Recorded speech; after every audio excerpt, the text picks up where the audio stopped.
More now on the French government's decision to pay for 30,000 women to have their breast implants removed as a precautionary measure. They all had operations using silicone, which was never meant to be used in surgery. 40,000 women in Britain were treated with the same implants by the French manufacturer PIP. Health officials here say there's no need to have them removed. While Kevin Timms from Garden House Solicitors is working on a group action for women with faulty implants in the UK, and Donna Breeden has experienced problems with her PIP breast implants and has launched legal action. She joins us from Southampton. Kevin, first of all, who do you represent and who are you targeting with this? We represent 27 claimants who have started a group action in the High Court recently in London.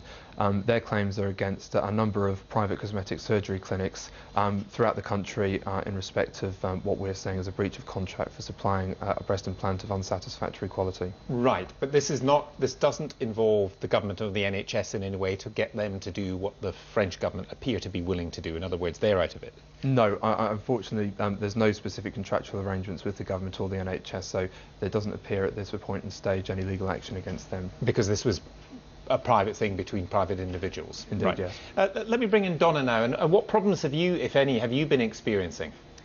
Basically, I've been experiencing a lot of pain in one in particular. It's just so worrying. You know, it really, really is. I mean, I've been lucky enough, I've managed to get one of my breasts scanned through an ultrasound scan that shows it's clear at the moment, but I understand an MRI is the only way that it can really be seen if there's been a problem at all. And so you're worried, obviously, this is not just going to be painful, but have an impact on your overall health. Well, yeah, it's the health implications that are the most worrying thing of all, because obviously this can lead to so many problems in itself if you do experience a rupture. I'm absolutely terrified right now, I really am. So what do you want done? Do you want them removed? Yes, I do, without a shadow of doubt. Basically, I want my implants removed and I want them replaced with decent quality implants. And can I ask you, did this cost you quite a lot of money to have this procedure? Yes, it was £4,250 to have them done. And so, presumably, you want your money back? Yeah, I do. As well as your health assured? Yeah. First and foremost, obviously, my health is a major issue. You know, I don't want the worry of if and when I'm going to have a rupture. You know, I don't want the health implications that go with it. It's terrifying. So yeah, my health is the main concern, but also the bottom line is, yeah, I've been sold a faulty good. You know, you can't put it any more simply than that, really. Right.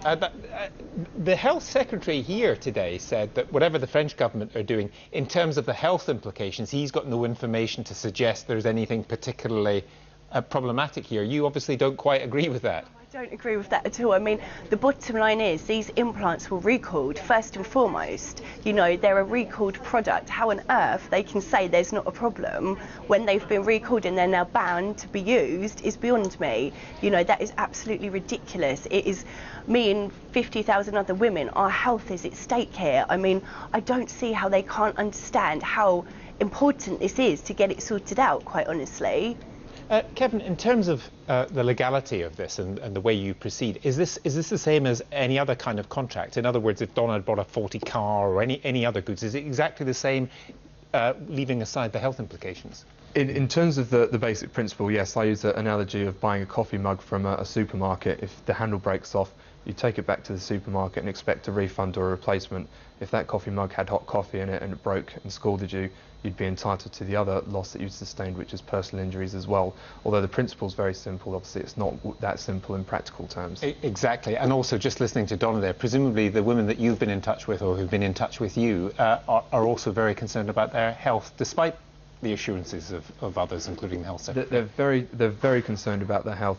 The primary issue is that the French have conducted testing on the implants themselves, whereas the UK authorities have only conducted testing as to whether there's toxic effects or any cancerous causes. So they haven't actually examined the breast implants to see why they rupture early, why they are liable to perspire silicone through the implant shell, and what exactly the irritant properties with the silicone, which is unauthorised, is when it contacts internal body tissue. Okay, we'll leave it there. Donna Breeden and Kevin Timms, thank you both very much. Thank you. Now, there have been two powerful earthquakes in New Zealand in the